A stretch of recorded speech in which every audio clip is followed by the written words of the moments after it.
Assalamualaikum warahmatullahi wabarakatuh.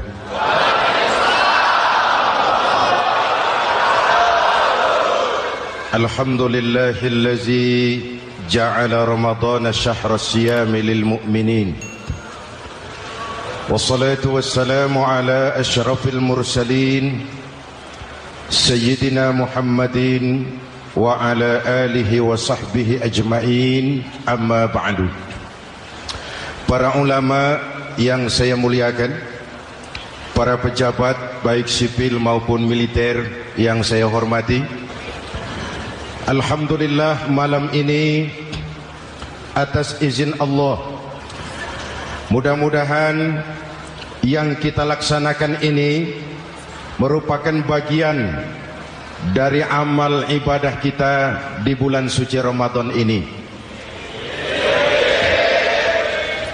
Hadirin, reformasi terbesar adalah reformasi yang dilakukan oleh baginda Nabi besar Muhammad sallallahu alaihi wasallam.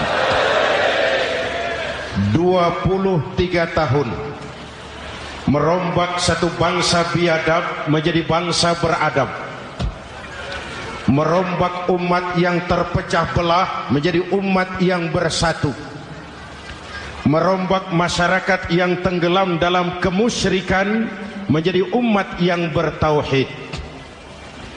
Reformasi besar apa yang dilaksanakan oleh Rasul dan apa hubungannya dengan kita sekarang? Ini yang ingin saya sampaikan malam ini.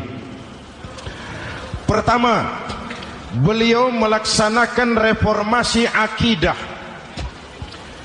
membebaskan manusia dari kemusyrikan, menyelamatkan manusia dari ketergantungan kepada benda. 13 tahun beliau berjuang di kota Makkah hanya untuk menanamkan la ilaha illallah Muhammadur Rasul. Dari sana segalanya dimulai, meletakkan fondasi. Saya yakin tidak ada Tuhan selain Allah dengan seluruh konsekuensinya. Kalau saya yakin tidak ada Tuhan selain Allah, maka saya tidak akan menyembah kecuali hanya kepada Allah. Orang yang benar fondasinya, benar sujudnya. Jelas? Kalau saya yakin tidak ada Tuhan selain Allah, saya tidak akan minta rizki kecuali hanya kepada Allah. Orang yang benar fondasinya, jauh dari korupsi, jauh dari judi.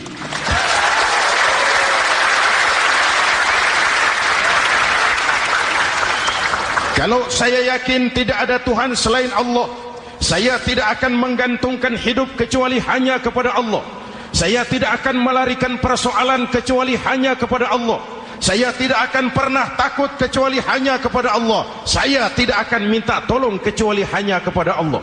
Inilah generator yang membangkitkan seluruh nilai-nilai amal kita.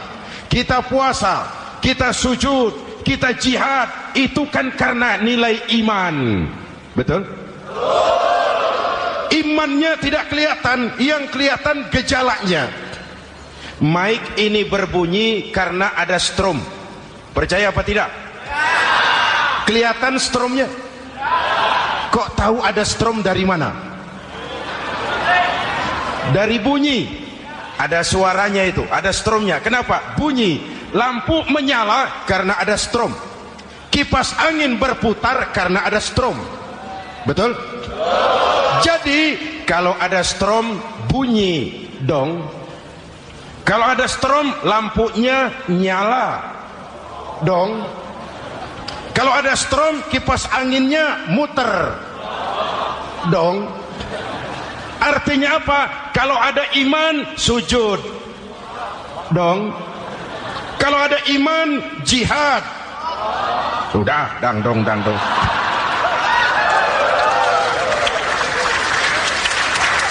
Seluruh amaliyah kita hanya refleksi dari nilai-nilai keimanan. Maka dimulai dengan fondasi.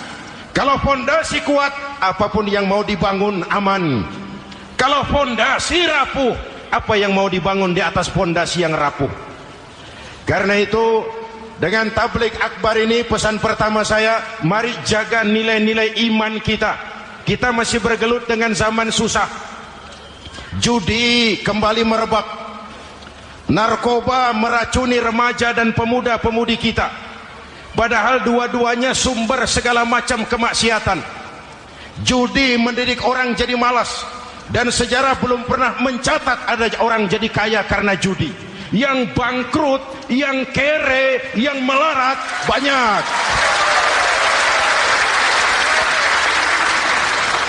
Makanya saya bersyukur di sini nggak ada yang judi. Nggak ada, mana saya nggak lihat di sini. Entahlah kalau di luar sini.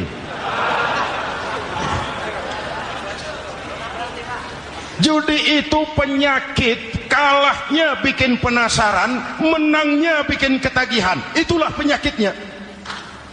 Makanya lebih baik makan singkong betulan daripada makan roti mimpi. Ayo, makan singkong betulan, makan roti mimpi, lebih baik mana? Lebih baik makan roti betulan, Mas. Maksud saya uang 4-5 ribu rupiah itu daripada belikan togel, daripada dibelikan pakong, daripada dibelikan macam-macam undian judi, lebih baik dibelikan beras, makan sama-sama. Hadirin yang saya hormati, karena iman kita hidup, untuk iman kita berjuang, dalam iman kita ingin kembali menghadap Allah Subhanahu. Dahulu pun orang-orang tua kita berjuang memerdekakan negeri tercinta ini. Apa faktor penggerak utamanya? Iman. Imanlah yang mengajarkan orang-orang tua kita, hubbul watan minal iman. Cinta tanah air bagian daripada iman. Lah, tanah air kita kan bukan Aljazair. Tanah air kita bukan Palestina. Tanah air kita bukan Mesir. Tanah air kita mencintai Indonesia bagian daripada iman. Yang datang menjajah kebetulan kafir. Lah ini, bertemulah cinta tanah air dengan semangat jihad yang diajarkan agama. Lalu bangkitlah para ulama, bangkitlah para kiai, bangkitlah para santri, berjuang memerdekakan negara tercinta ini. Saya tanya lagi, orang-orang tua kita dahulu berjuang melawan penjajah, senjatanya apa? Bambu runcing. Jenderal mana mau taruhan? Bambu runcing merdeka melawan tank. Bambu runcing merdeka melawan meriam. Bambu runcing merdeka melawan tentara-tentara profesional yang terlatih dengan baik. Menurut logika tidak mungkin. Menurut kebiasaan tidak bisa. Menurut rasio impossible. Entoh nyatanya kita merdeka. Lalu para pendiri Indonesia dengan jujur mencantumkan dalam mukaddimah Undang-Undang Dasar Negara kita kalimat yang berbunyi, dengan berkat rahmat Allah yang Maha Kuasa. Ada tidak itu dalam pembukaan Undang-Undang Dasar? Ada apa tidak? Pokoknya biar belum pernah baca, ada, gitu saja sudah. Ya, biar lancar urusan. Saya yakin kalimat ini bukan lipstick, not decoration only. Kalimat ini pengakuan moral, pengakuan batin yang sangat jujur dari para pendiri Indonesia bahwa Allah campur tangan dalam proses kemerdekaan. Kalau tidak, nggak ada ceritanya bambu runcing merdeka melawan tank.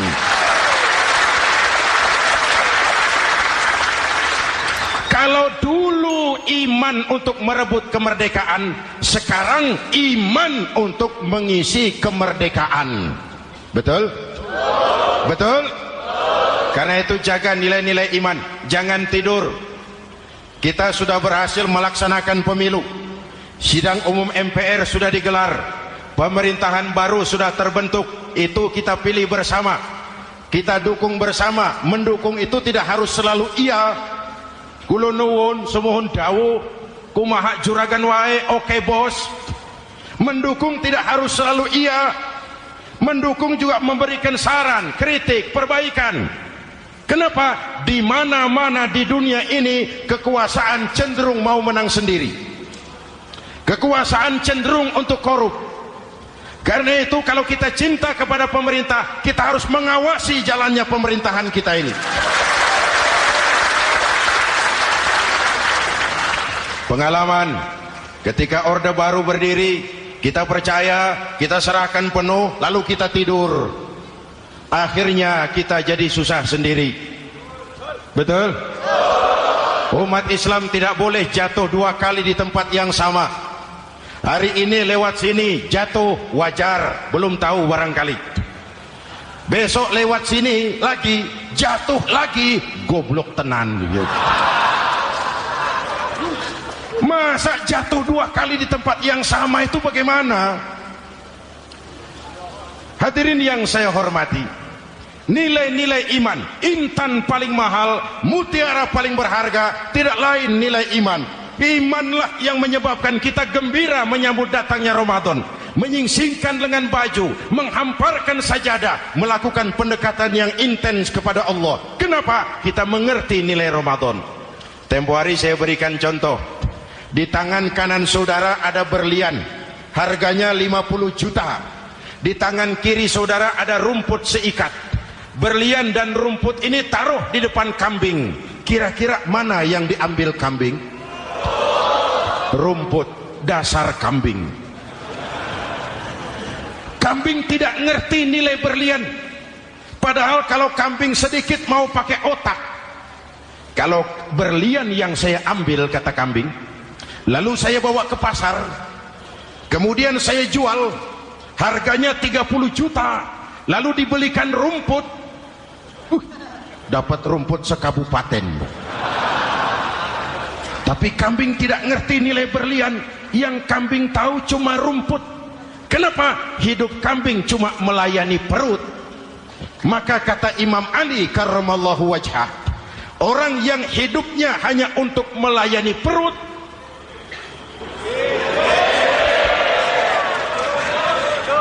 saudara yang ngomong ya, tanggung jawab. Saya kan cuma mulai, kenapa diterusin?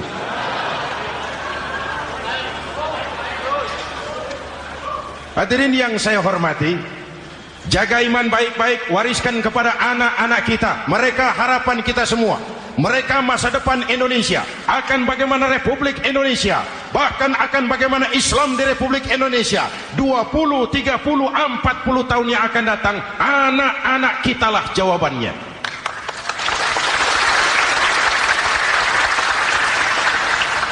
Mereka mau jadi apa, persilahkan, asal iman merupakan landasan hidupnya. Anak-anak kita boleh jadi jenderal asal jenderal beriman, boleh jadi pejabat, pejabat beriman, jadi pengusaha, pengusaha beriman. Kalau iman landasannya aman. Jadi pengusaha, pengusaha beriman, insya Allah timbangannya tidak curang, ekonomi lancar, masyarakat tenang. Jadi petani, petani beriman, insya Allah tidak menggarap tanah yang bukan miliknya.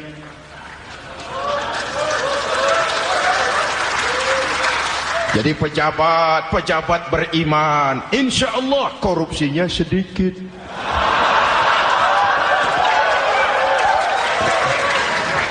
Jadi jenderal, jenderal beriman, insya Allah berjuangnya bersama ulama, bukan nangkepi ulama.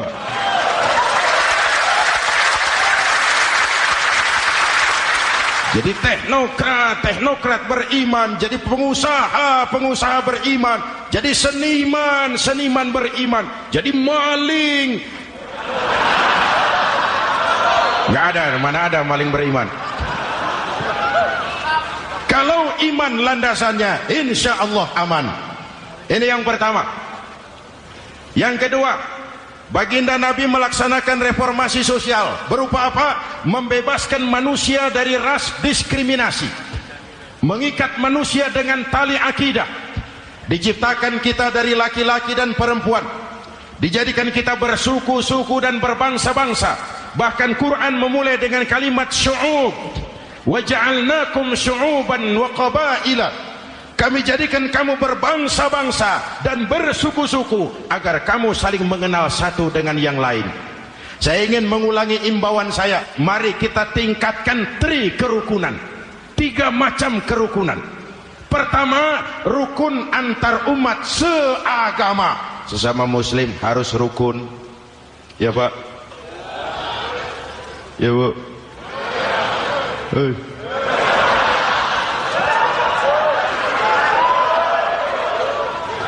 Malam ini saya tidak merasa sebagai tamu di sini. Saya hanya keluarga di tengah-tengah keluarganya.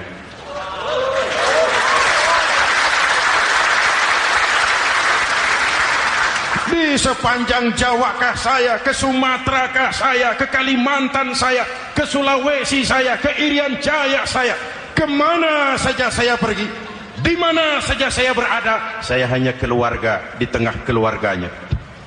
Sebagai muslim kita terikat akidah. Sebagai bangsa kita punya komitmen. Kita ingin bersatu nusa, satu bangsa, satu. Inilah kita. Hadirin yang saya hormati, rukun antar umat seagama.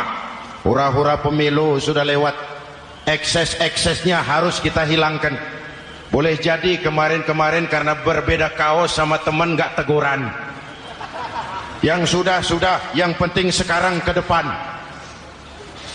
Sudah capek kita rakyat diobok-obok. Sudah datang saatnya kita meluruskan saf, merapatkan barisan, menggalang semangat kebersamaan. Rukun antar umat seagama. Begitulah malam ini saya hadir di tengah keluarga sendiri. Yang mengikat kita apa? Akidah. Di masjid kita ditemukan, dan inilah simbol kehidupan umat. Tadi kita sholat isya dan tarawih di sini, menghadap ke arah yang sama, menyembah Allah Tuhan yang sama, melakukan gerak yang sama, membaca bacaan yang sama, dengan bahasa yang sama. Betul? Tapi kita datang dari segala penjuru. Kita datang dari sebelah lor, sebelah kidul, sebelah wetan, sebelah kulon. Di sini di masjid ini kita menghadap ke arah yang sama.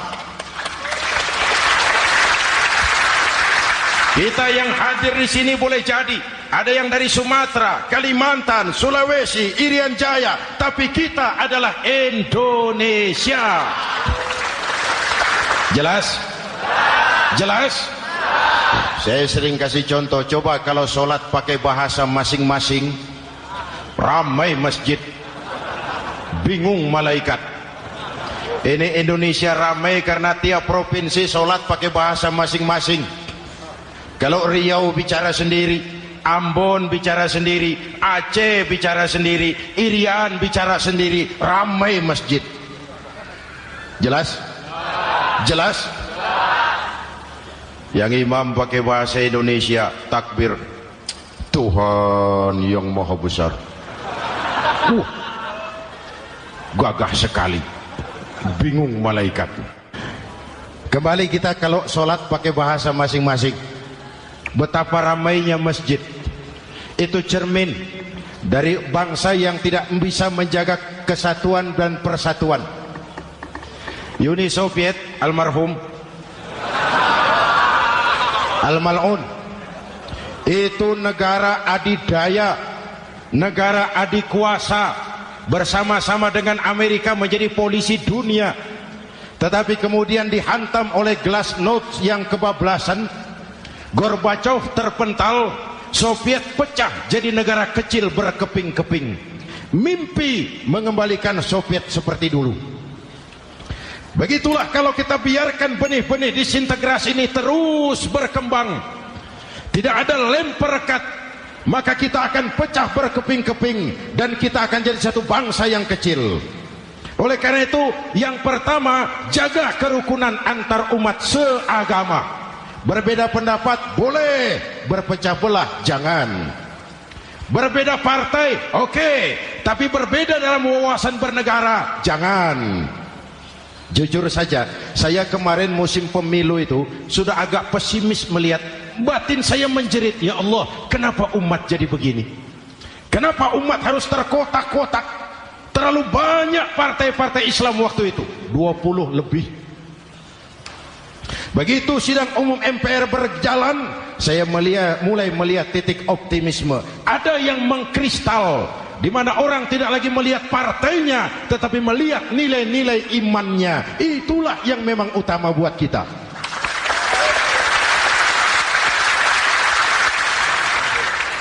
Ini yang pertama, rukun antar umat seagama. Yang kedua, rukun antar umat beragama. Beberapa hari yang lalu ada kejadian yang mengenaskan di Jakarta Timur, Cipayung. Peristiwa penyerbuan Yayasan Dolos. Hadirin yang saya hormati, kita tentu menyesalkan kejadian itu. Kita tidak bisa menyetujui tindakan main hakim sendiri. Kita berharap pemerintah bukan hanya bisa menangkap pelakunya, tapi juga yang tidak kalah pentingnya mengusut akar permasalahannya.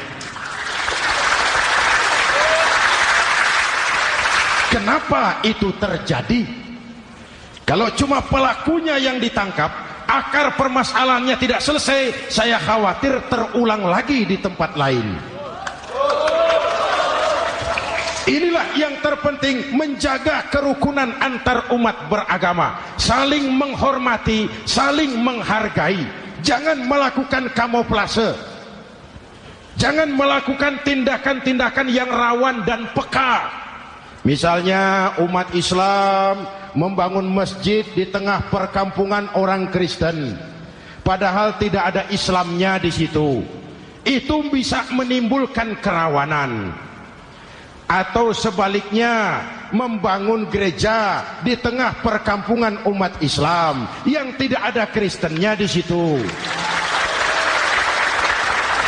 Atau sebaliknya, mereknya kegiatan sosial, mereknya kegiatan kemanusiaan, tapi isinya penyebaran agama kepada orang yang sudah beragama. Itu pun bisa menimbulkan kerawanan. Jelas? Maka yang besar jangan mau menang sendiri, yang kecil harus tahu diri. Jelas? Mari saling menghormati, mari saling menghargai dalam batas lakum dinukum.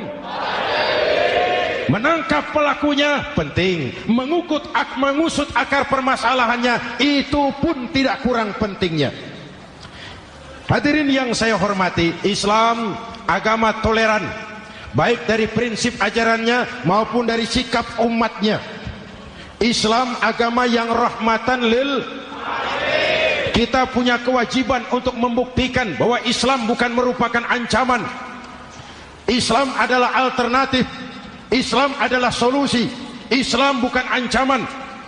Yang hadir di sini bukan perusuh, bukan umat biang kerok. Ini umat yang cinta damai.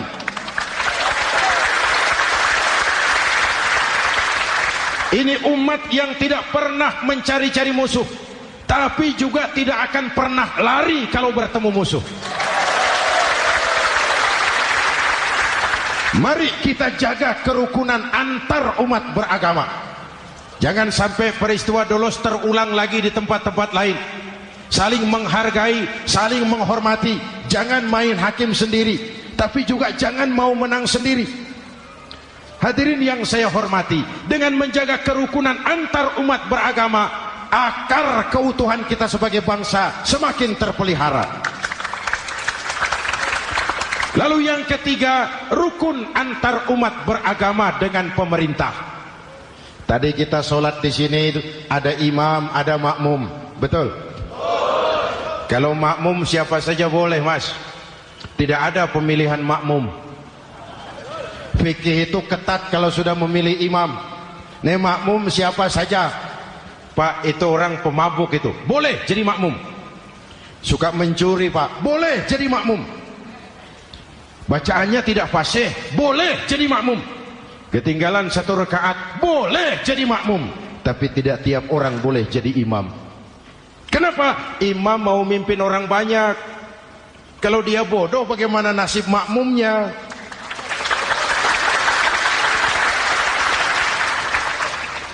Ada karikatur Di Medan pernah kejadian, anak kecil disuruh sholat sama ibunya. Nak, sholat kau. Ah, aku tak pandai sholat, mak. Si Ucok rupanya ini. Kata ibunya, sudahlah, kau ikuti saja bapakmu tuh.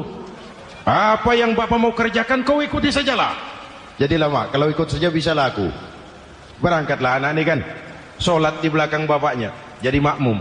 Sholat di balai bambu, tidak pakai tikar. Bangun sujud, hidung bapaknya terjepit bambu. Karena sakit dan kaget, refleks bapak ini teriak, aduh. Anak di belakang ingat pesan maknya, ikuti saja bapakmu. Si anak ini malah pakai irama, aduh.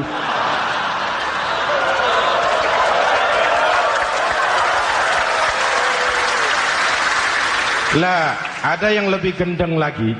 Mendengar anaknya mengadu, bapaknya menoleh ke belakang. Kata bapaknya, kau kejepit juga, Cok, katanya. Sholat jadi ngobrol. Kalau makmum dan imam sama bodohnya, rusak sholat ini.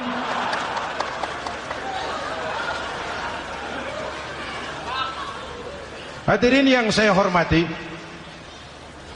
rukun antar umat beragama dengan pemerintah, pemerintah yang legitimate, yang dihasilkan lewat proses demokrasi, benarnya kita dukung, salahnya kita tegur, kita kritik, kita perbaiki, kita berikan saran-saran yang baik. Sekali lagi, jangan tidur. Sudah lewat masanya. Kemarin-kemarin kita menghadapi satu masa yang penuh krusial. Sudah datang saatnya kita bersama-sama bahu-membahu mengatasi kesulitan besar yang tengah kita hadapi sekarang ini. Dengan 3 kerukunan ini, insya Allah keutuhan kita sebagai bangsa akan lebih terpelihara. Ini reformasi kedua. Dalam konteks kita sekarang, menjaga semangat kebersamaan. Saya sering mempopulerkan di masyarakat kita, umat Islam, bangsa Indonesia seperti 5 jari ini. Kalau kompak, apa yang tidak terpegang? Tapi kalau berpecah belah, apa yang mau dipegang? Yang ini namanya ibu jari. Umaro ini, pemerintah. Kerja apa saja kalau sudah diginikan pemerintah, lumayan. Diginikan kiamat, Mas. Legalitas. Umaro. Yang ini telunjuk, alat untuk menunjuk. Ini orang yang punya uang, orang kaya, para pengusaha, investor. Kita perlu untuk memulihkan roda perekonomian kita. Di mana-mana kalau orang sugih nunjuk, lancar urusan, Pak. Coba kita yang melarat nunjuk-nunjuk ini, nggak laku. Makanya kata orang, serba salah jadi orang susah. Tapi lebih susah jadi orang serba salah. Serba salah jadi orang susah, tapi lebih susah jadi orang serba salah. Telunjuk. Yang ini jari tengah lah ini. Di tengah dia, ke kanan tidak, ke kiri tidak. Milik semua golongan ini, netral. Siapa ini? TNI. Siapa ini? Cendekiawan. Siapa ini? Ulama idealnya itu. Milik semua. Tidak kemana-mana, tapi ada di mana-mana. Nggak bisa diajak suitan ini. Nggak ada anak-anak main kelereng, suitnya begitu itu nggak ada.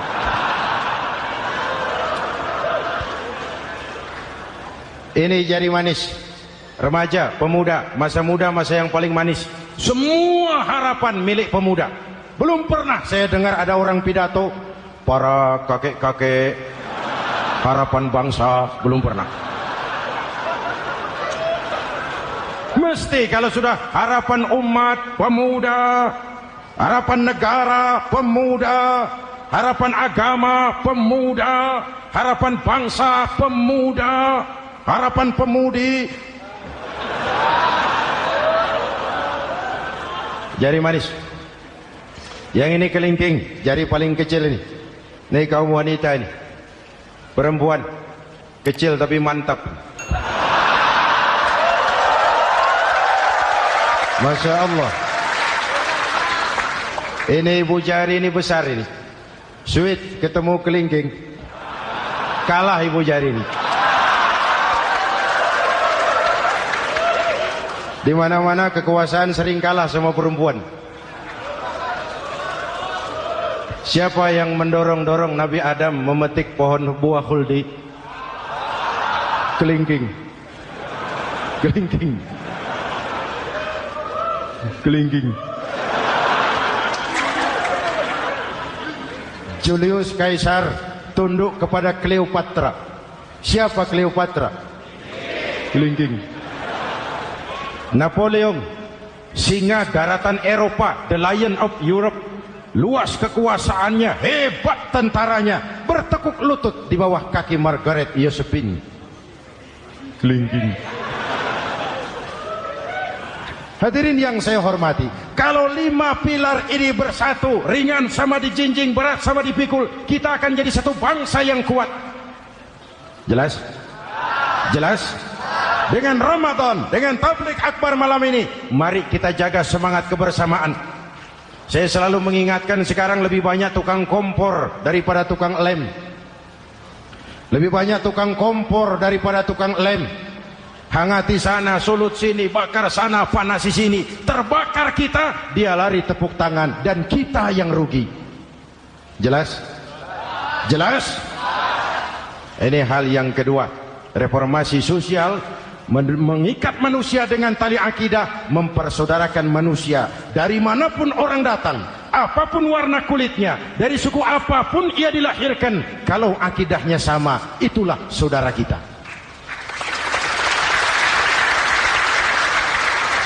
Kembangkan terus kerukunan antar umat seagama, antar umat beragama, dan antar umat beragama dengan pemerintah. Muslim bagaikan satu tubuh. Jikalau yang satu sakit, yang lain ikut merasakan sakit. Muslim bagaikan sebuah bangunan, yang satu sama lain harus saling memperkuat. Ada yang jadi tiang, tentu. Ada yang jadi pintu, memang. Ada yang jadi genteng, iya. Tapi satu sama lain harus saling memperkuat. Tidak bisa genteng ngomong sama tiang. Kata genteng, saudara tiang, kamu sih enak. Saya setengah mati, kata genteng. Hujan kehujanan, panas kepanasan, kadang-kadang anak-anak nakal saya dilontari batu, kata genteng. Yang jadi tiang ngomong lagi, kata tiang, saudara genteng, jangan sembarangan kalau ngomong. Kamu kira kamu bisa nongkrong di atas? Itu gara-gara siapa, genteng? Aku yang topang dari bawah, kata tiang. Kamu jadi anggota DPR, jadi anggota MPR, jadi pejabat, kami rakyat yang angkat.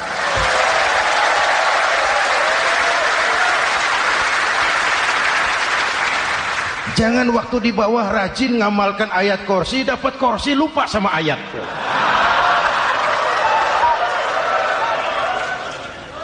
Mari ringan sama kita jinjing, berat sama kita pikul, duduk ya kita sama rendah, berdiri kita sama tegak. Tidak ada warga negara kelas 1 di Republik ini.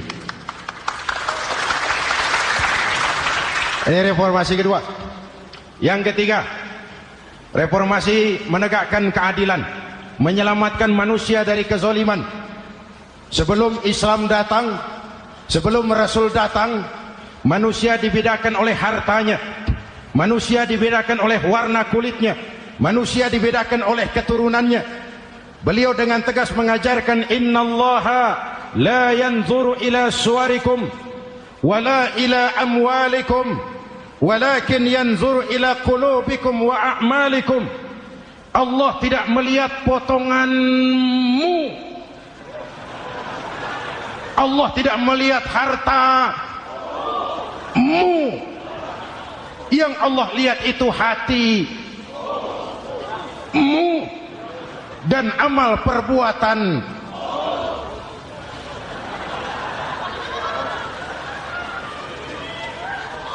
Perjuangan menegakkan keadilan. Hadirin yang saya hormati, itulah yang menyebabkan reformasi kita menggelinding, menuntut keadilan, baik keadilan di bidang politik, keadilan di bidang ekonomi, keadilan di bidang hukum. Nabi pernah mengingatkan, hakim, kata Nabi, itu ada 3 macam. Al-qudatu salasatun. Hakim ada 3 macam. 1 di surga, 2 di neraka. Hadirin yang saya hormati, siapa yang hakim ke surga itu? Ada hakim yang tahu tentang kebenaran, lalu siap melaksanakan kebenaran itu, menghukum dengan kebenaran apapun resikonya, walaupun dimusuhi atasannya, walaupun bertentangan dengan nuraninya, karena itu orang yang dia sukai, tapi dia tetap melaksanakan hukum. Hakim yang mengerti tentang kebenaran sesuatu lalu melaksanakan hukum dengan kebenaran itu yang akan sampai ke surga.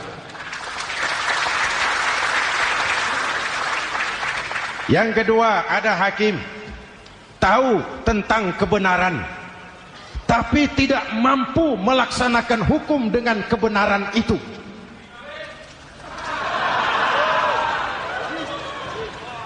Tahu sesuatu itu benar tetapi tidak punya nurani untuk membela kebenaran. Mengetahui kebenaran tapi tidak berdaya untuk memperjuangkan kebenaran. Akhirnya hukum dikebiri. Yang salah jadi benar, yang benar jadi salah. Itulah realita yang kita rasakan selama ini. Yang baca Quran dengan suara merdu dapat piala. Yang mengamalkan Quran dengan konsekuen dapat penjara.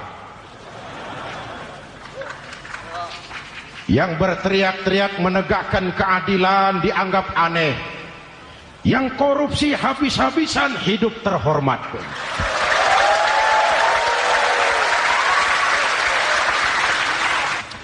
Jadi yang kedua tadi hakim yang tahu kebenaran tetapi tidak mampu melaksanakan hukum sesuai dengan kebenaran. Diperkosanya kebenaran, ditekannya hati nuraninya, sehingga ini yang mengakibatkan terlukanya perasaan keadilan. Yang ketiga lebih celaka lagi, ada hakim yang tidak mengerti tentang kebenaran lalu melaksanakan hukum dalam ketidakmengertiannya. Bodoh melaksanakan hukum dalam kebodohan, itu pun menyebabkan orang masuk neraka. Na'udzubillah. Hadirin yang saya hormati, reformasi yang dilaksanakan Rasul berjuang menegakkan keadilan setelah membebaskan manusia dari ras diskriminasi. An-nas kulluhum li Adam wa Adam min turab. La fadla li Arabiyyin ala ajamiyyin illa bitaqwa. Seluruh manusia berasal dari Adam. Adam diciptakan dari tanah dan tidak ada kelebihan Arab dengan yang bukan Arab kecuali dengan takwanya. Saya masih ingat sebuah cerita. Mau dengar? Mau dengar?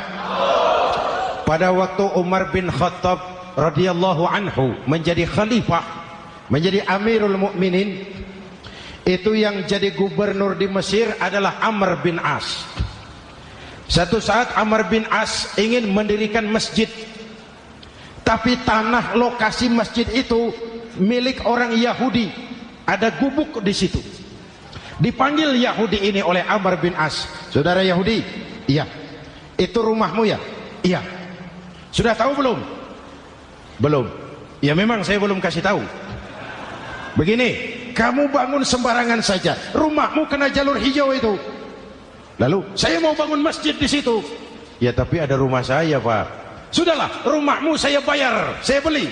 Enggak mau, Pak. Rumah saya cuma itu-itunya. Saya bayar 2 kali lipat.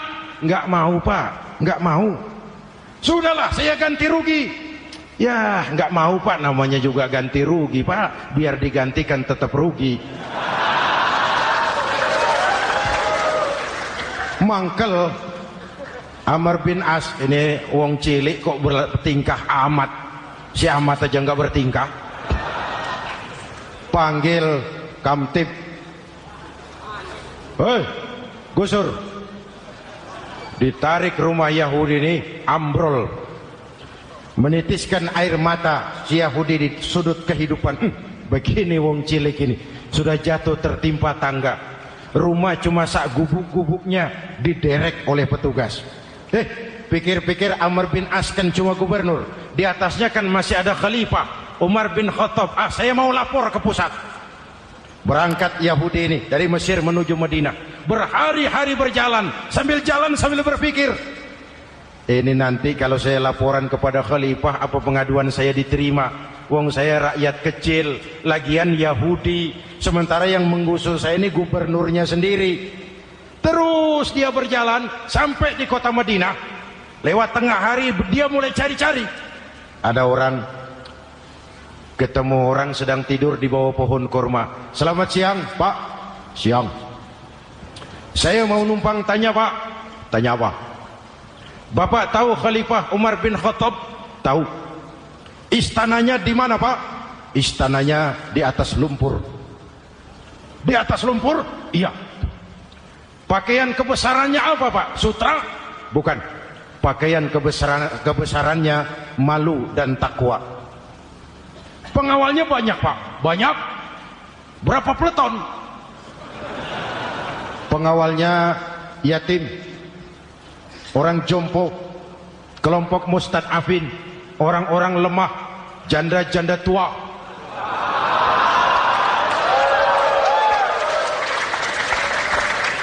Itu pengawalnya.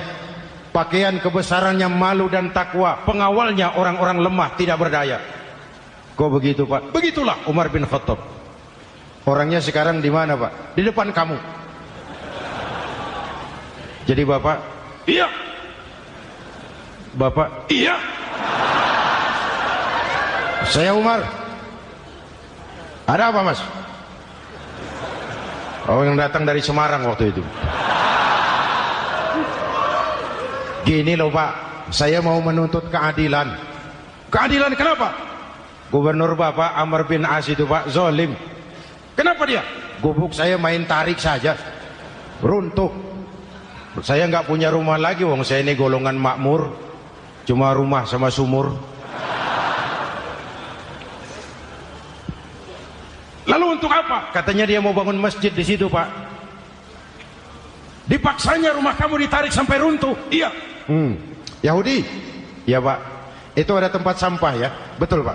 Di situ banyak tulang unta. Coba kau cari satu tulang unta bawa ke sini. Bingung Yahudi. Pak, saya jauh-jauh dari Mesir ke sini ini mau cari keadilan. Kalau tulang unta di Mesir juga banyak Pak. Sudahlah, kau ambil saja tulang itu. Berangkat Yahudi penuh tanda tanya, ambil sebuah tulang unta, diberikan kepada Khalifah Umar bin Khattab. Tulang ini diambil, Umar hunus pedangnya, dengan ujung pedang dibuat garis lurus di atas tulang unta itu. Rak.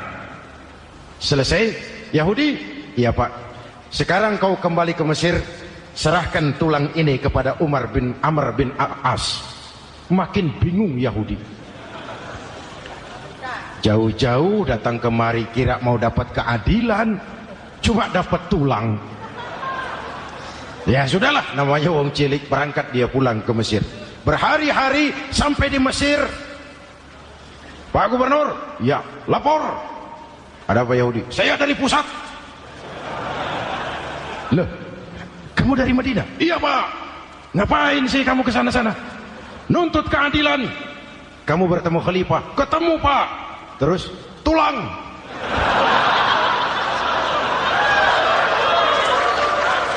Ini loh Pak, salam dari beliau, tulang.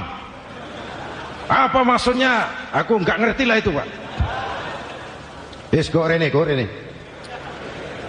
Diambil tulang itu. Amr bin As melihat ada garis lurus dengan ujung pedang, gemetar badannya, keringat bercucuran. Kepala proyek dipanggil. Mas, ini proyek masjid batal. Gubuk Yahudi dirikan lagi. Loh Pak, kata kepala proyek, saya kan sudah menang tender Pak.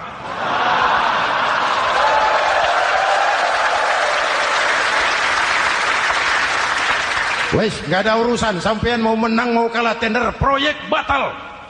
Itu gubuknya Yahudi dirikan lagi. Yahudi makin bingung. Ada gubernur dapat tulang gemetar. Pak Gob, ya, sebenarnya apa yang terjadi? Apa-apa? Kamu sedikit-sedikit main pusat.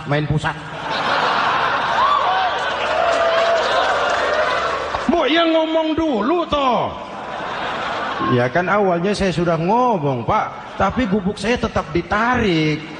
Percuma ya saya ke pusat Pak. Saya dapat teguran keras dari khalifah. Tahu kau apa artinya ini? Seolah beliau berkata, "Hai Amr bin As, jangan mentang-mentang sedang berkuasa kau bertindak seenakmu. Berlaku lurus dan adillah kamu seperti lurusnya garis di atas tulang ini."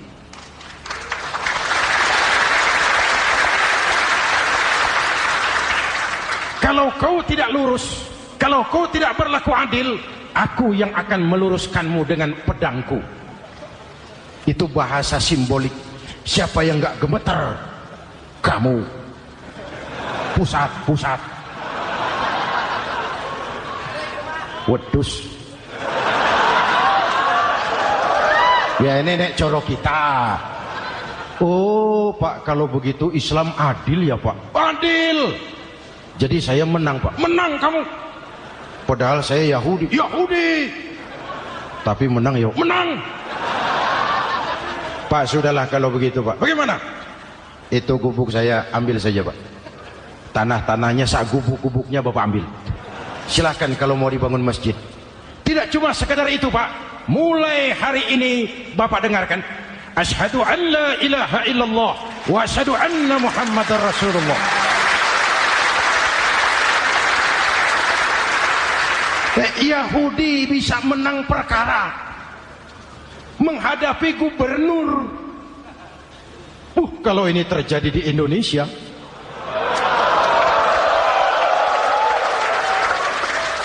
amin. Oke, lalu siapa pemimpin adil itu? Setiap kita kan pemimpin. Presiden pemimpin di negaranya, gubernur pemimpin di provinsinya, bupati pemimpin di kabupatennya, Pak Camat pemimpin kecamatannya, Pak Lurah pemimpin di kelurahannya, suami pemimpin di rumah tangganya, anak muda pemimpin bagi dirinya. Dan setiap kita akan dimintakan tanggung jawab. Anak muda pemimpin buat dirinya, nanti diminta tanggung jawab.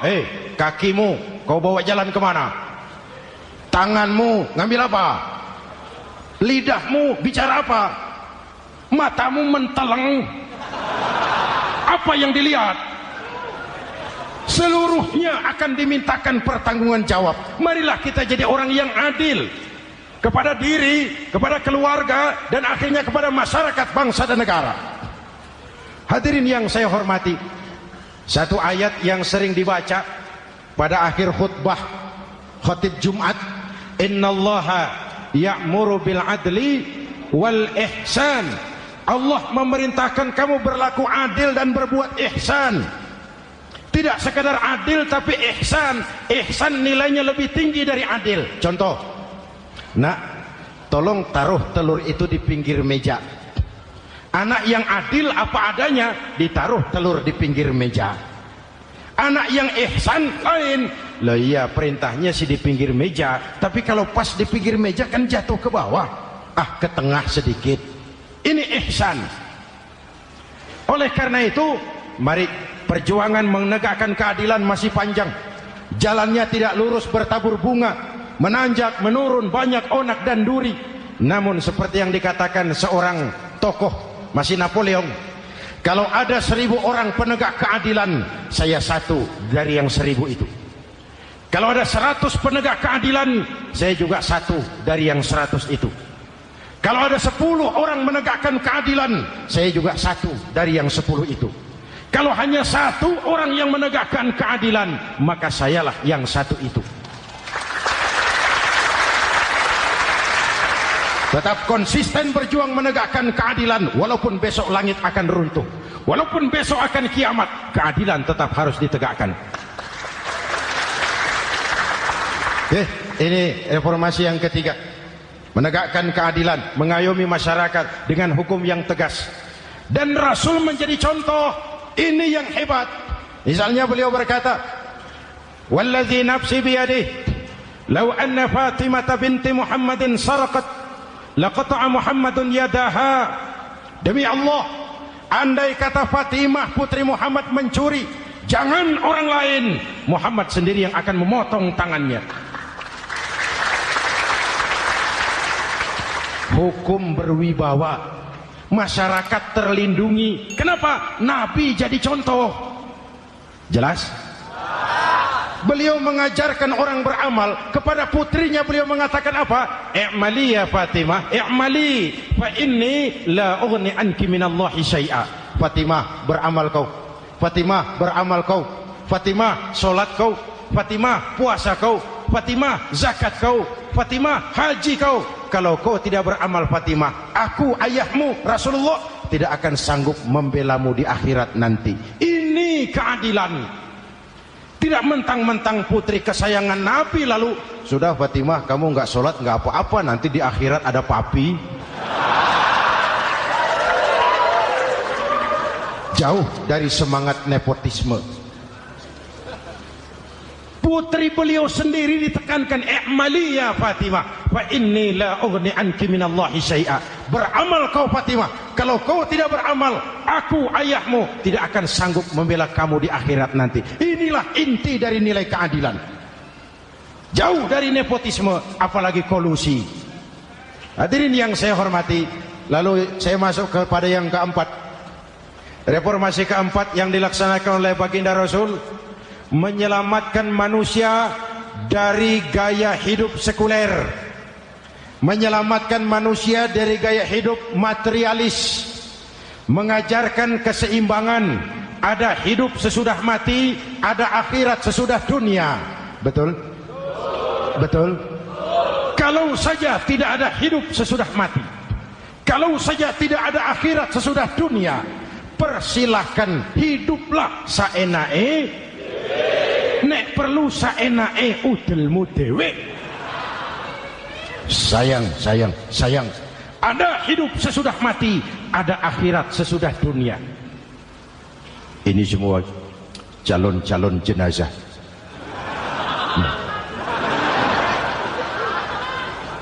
Calon lurah belum tentu jadi lurah. Calon gubernur, wow, yang antri panjang. Calon menteri, mimpi. Calon jenazah pasti. Betul? Karena ada hidup sesudah mati, ada akhirat sesudah dunia. Ini jadi rem. Saya kepengen kaya, tapi kalau menipu orang bagaimana dikubur? Saya kepengen naik pangkat, tapi kalau memfitnah orang bagaimana di akhirat? Melahirkan disiplin. Tujuan keyakinan akhirat mewarnai cara kita hidup di dunia. Hadirin, mari kita berdoa. Semoga semua yang hadir di sini dikuatkan iman dan Islam, dikokohkan kesatuan dan persatuan, dimurahkan rezeki untuk meningkatkan ibadah. Al-Fatihah. Bismillahirrahmanirrahim. Alhamdulillahirabbil alamin. Arrahmanir rahim. Maliki yaumiddin. Iyyaka na'budu wa iyyaka nasta'in. Ihdinas siratal mustaqim. Siratal ladzina an'amta 'alaihim ghairil maghdubi 'alaihim waladdallin. Amin. Nanti di akhir doa sama-sama kita kumandangkan kalimat tauhid. Bismillahirrahmanirrahim. Amin. Alhamdulillahirabbil alamin. Allahumma salli wa sallim mubarik ala sayyidina Muhammadin wa ala alihi wa sahbihi ajma'in. Allahumma rabbana taqabbal minna salatana wa siyamana wa qiyamana wa takhashu'ana wa ta'abbudana wa tammim taksirana ya arhamar rahimin. Allahumma ja'alna minas su'ada'il maqbulin wa la taj'alna minal ashqiya'il mardudin. Ya Allah, dengan sepenuh perasaan dan pengharapan, dengan segala kerendahan dan kelemahan, kami bermohon kehadirat-Mu. Tautkan hati kami bangsa Indonesia, satukan langkah kami untuk menata hari esok yang lebih baik.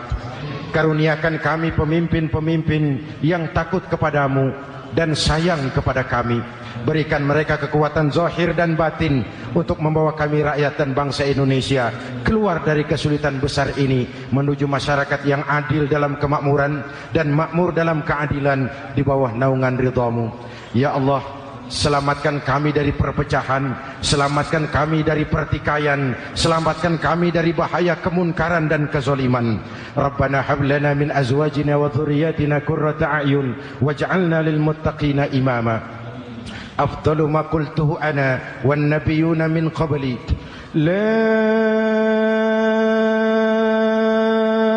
ilaha illallah.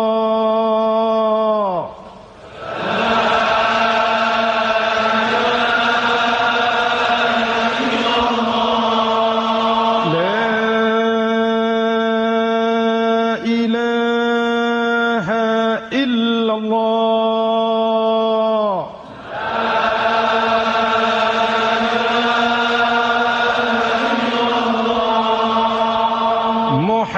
محمد رسول الله